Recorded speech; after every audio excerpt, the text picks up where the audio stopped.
My mommy and I stepped out of our cozy home and walked towards a bustling store at the end of the street. My eyes sparkled with excitement as I imagined the beautiful dresses waiting for me. When I found a dress that I liked, I asked my mommy to try it on. When I tried on the dress, it was really tight, even though it was my size. Then I tried on about 10 more dresses, but none of them fit me. So my mommy got me another size 7. But size 7 barely fit me, so we picked a larger size 9. That size fits me perfectly. I should have been happy, right? You would think so. But I didn't like that I couldn't fit in size 5. I didn't like any of my dresses after all. I felt really uncomfortable. All of my friends can fit in size 5. Why can't I? I always wanted to be big, but not like this. As I looked in the mirror, I thought, if I exercise more, maybe I can fit in size 5. When I went to kindergarten the next day, I wore one of my new dresses. As I looked around the classroom, I saw most of the girls in their dresses. Suddenly, my friend Lily Laurier ran up to me, her curly hair bouncing with each step. "I love your dress," she said, beaming with a wide smile. "Where did you get it?" She did a little twirl, showing off her own bright blue dress covered in yellow stars. "At the bustling store," I said nervously. Lily's eyes lit up even more. "That's my favorite store. Maybe we can go shopping together next time," she suggested, clapping her hands. Just then, our teacher, Mrs. Kinder, called everyone to sit in a circle for story time. I smiled back at Lily as she walked to the carpet. Mrs. Kinder opened a giant book with shimmering gold edges.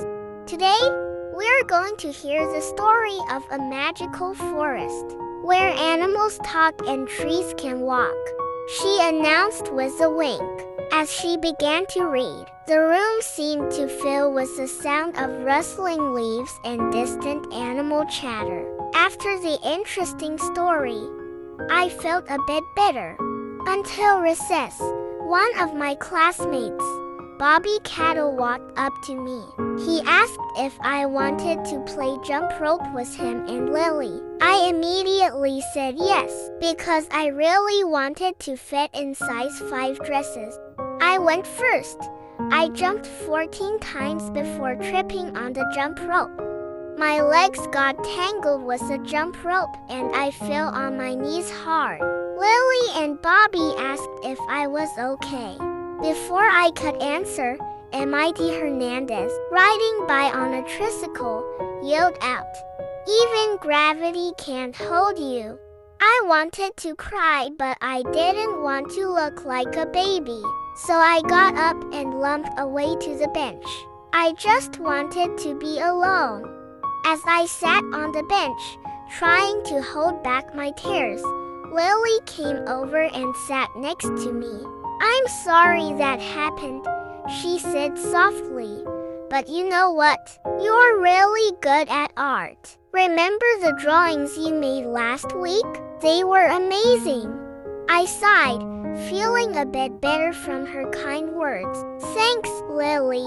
I just wish I didn't feel so different from everyone else." Lily gave me a reassuring smile. We all have things we're good at and things we struggle with. It's what makes us unique. Just then, Mrs. Kinder called out, "Class, it's time for art. Everyone gather your supplies and find a spot at the tables." I looked at Lily and she gave me an encouraging nod. "Let's sit together and make something awesome," she said. Our fine arts teacher, Miss Harmon, clapped her hands together with delight when she saw our drawing. "Wow! What a wonderful piece of art! The colors are so vibrant, and the flowers and rainbow make it feel so joyful," she exclaimed.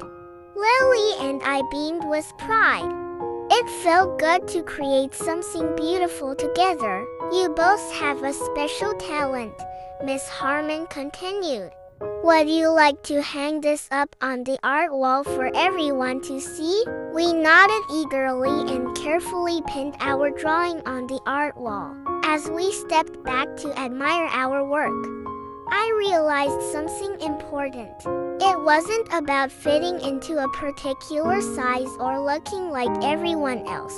It was about being myself and celebrating my own unique qualities. Lily turned to me and said, "You're more than just your dress size.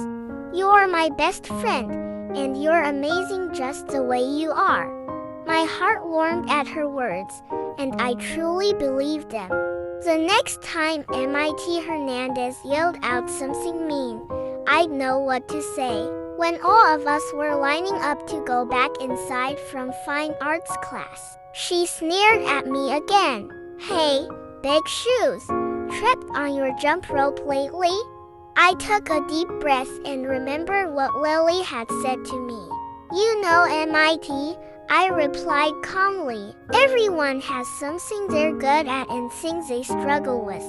Instead of being mean, why not find something nice to say?" MIT looked taken aback for a moment, not expecting my response. Before she could say anything, Lily stepped beside me and said, "Yeah, and besides, everyone loves our art, including the fine arts teacher. What have you created today?" MIT mumbled something under her breath and looked away, but I could tell she was thinking about what we'd said. I stood taller, feeling proud of myself for standing up to her with kindness.